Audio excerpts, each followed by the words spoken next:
Girl, you are, Right? yo, that's a movie. Where you from again? I live in North Carolina, Forest City, North Carolina.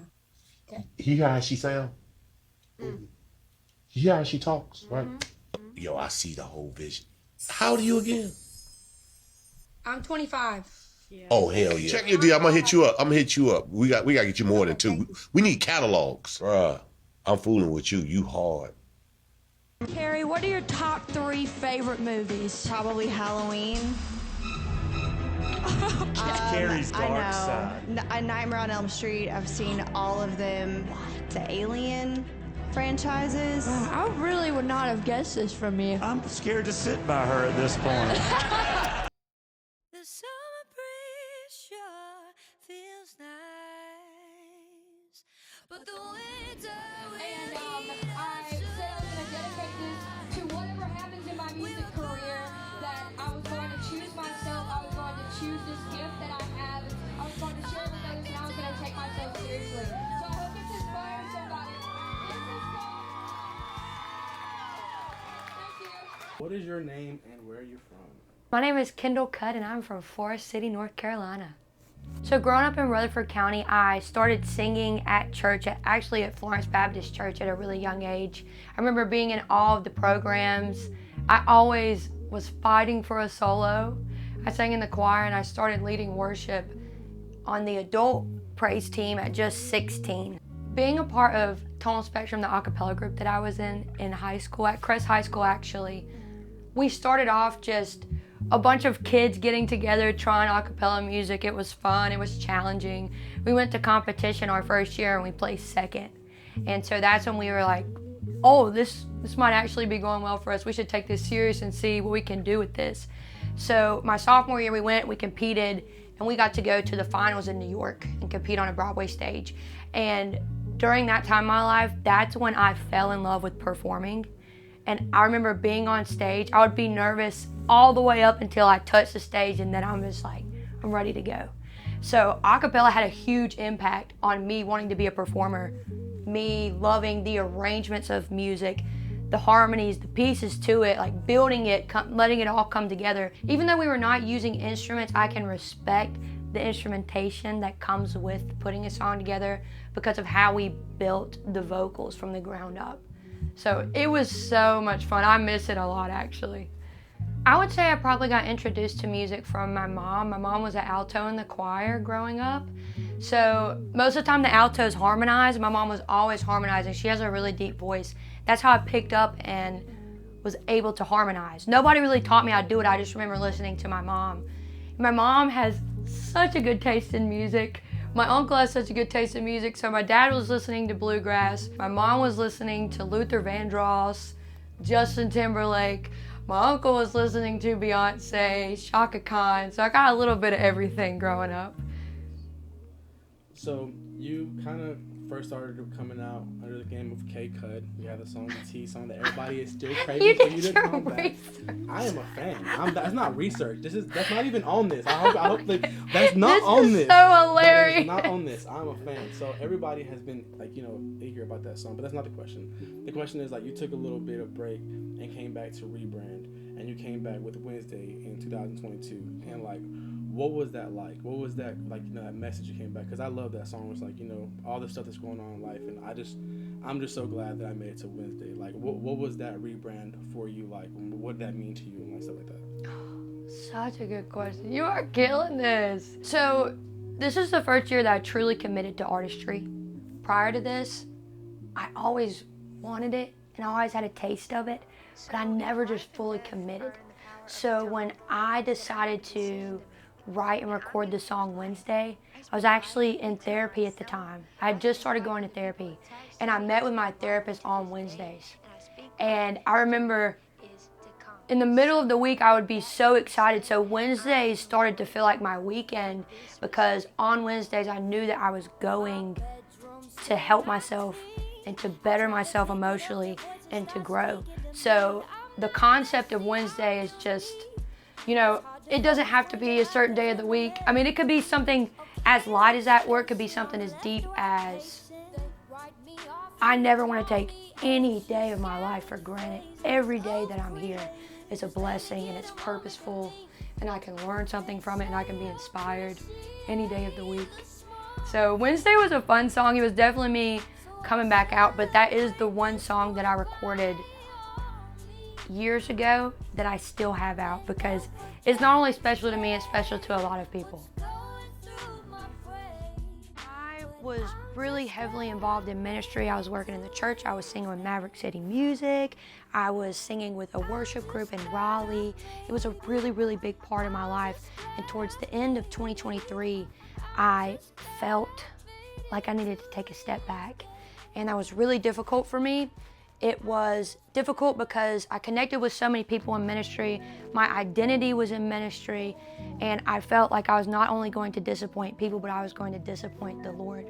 So I took a step back, and in January of 2024, I remember sitting in my room crying, praying, because all I knew was church. I didn't know what was next in my life. And the Lord reminded me in that moment, I called you to be an artist. I called you to write music. I gave you this gift.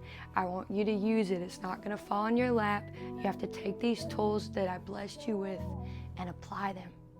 So at the beginning of January, that's when I decided that I was going to put every ounce of my being into making sure that I followed this dream that Kendall had at a young age. My time, my money, my effort, everything.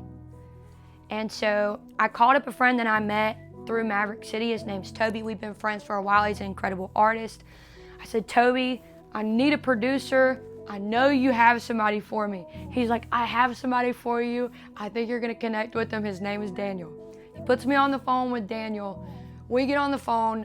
Daniel and I are talking. He's sprinting while we're talking. I'm like, this man is a different breed. I don't know what's going on with him, but I don't have that type of work ethic and I need it. So I was like, you know what? I'm just gonna take a chance and I'm gonna work with him. So I wrote my first rebranded song for myself. All I wanted to do on my 25th birthday was go to Nashville and record it. So I go up to Nashville, meet Daniel for the first time, and we recorded for myself. It was absolutely so much fun. He is so much fun. And I'm so happy. I'm still so proud of that song today. Actually, it's been a year since that came out. Today. Shout out to the anniversary. Anniversary. It's our anniversary. I don't know. You explain to me because I'm so interested on that whole setup because you've been on a phenomenal run. Thank you. Since them three, and it's like you've just learned and got better and got better, and the way that you've been branding and so on. We'll talk about even Zebo. Zebo's work is crazy, like the way that y'all network.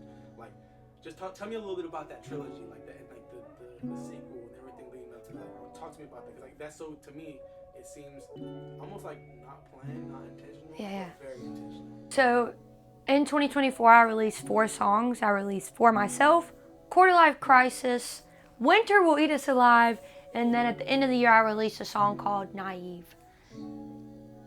They do and don't go together, all of them. My process of writing them is absolutely insane. I wrote some of them in the car. I wrote some of them in the shower. There is no rhyme or reason to the way that I write music. It is so random. The funny story behind Winter Will Eat Us Alive, because what an odd title and concept of a song. When I was in the shower, I was listening to this track on YouTube, and I was like, Winter will eat us alive. I didn't even know what that meant. But I was like, how can I make it mean something? And then I'm like, wait, we can do something crazy with this song. So, and another fun fact about any song that I've ever wrote so far, especially any song that I've worked on with Daniel, I never have it finished when I go up there to record it. I write the second verse day of. I am so not a second verse writer. I hate second verses. I'll get you a verse and a chorus and then I'm over it. So I have to push through. All 4 of these songs are very special to me. For Myself is kind of like, For Myself was almost a promise to myself. It's saying, no matter what, I will never wait on anybody else to chase my dream, to do what I'm committed to. No one, nothing will hold me back again, because it's held me back for a while, and that's not gonna happen again. Quarter Life Crisis was a fun, funky song. I was kind of listening to Amy Winehouse when I was starting to record that. My marketing on that song was absolutely trash. I accidentally uploaded it and dropped it on like a random Wednesday. But I thought that was, I mean, it's just so fitting to the theme of the song. Winter Will Eat Us Alive, we were going for like R&B, kind of soulful vibe with that song. We actually took the cover at the beach of Lake Lure maybe a month or two before Hurricane Helene swept in and messed all of that up. And then Naive. How did I come to Naive? I'm trying to think of my process behind writing that song. Because there was a little bit of a break. And Yeah, in yeah. November, you dropped Naive. So like what was that? Oh, I remember the break. The break was because I went and did American Idol.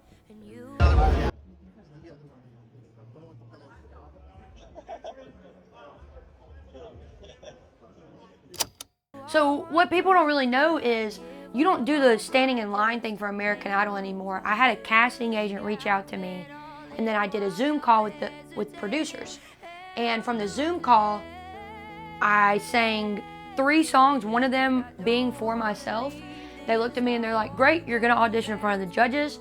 I went to audition in front of the judges towards the end of October and the beginning of September. So it was the week of Hurricane Helene. Because I packed in the dark, no power, clothes weren't even clean. But I was like, you know what, my family's good, we're all good, it could be way worse.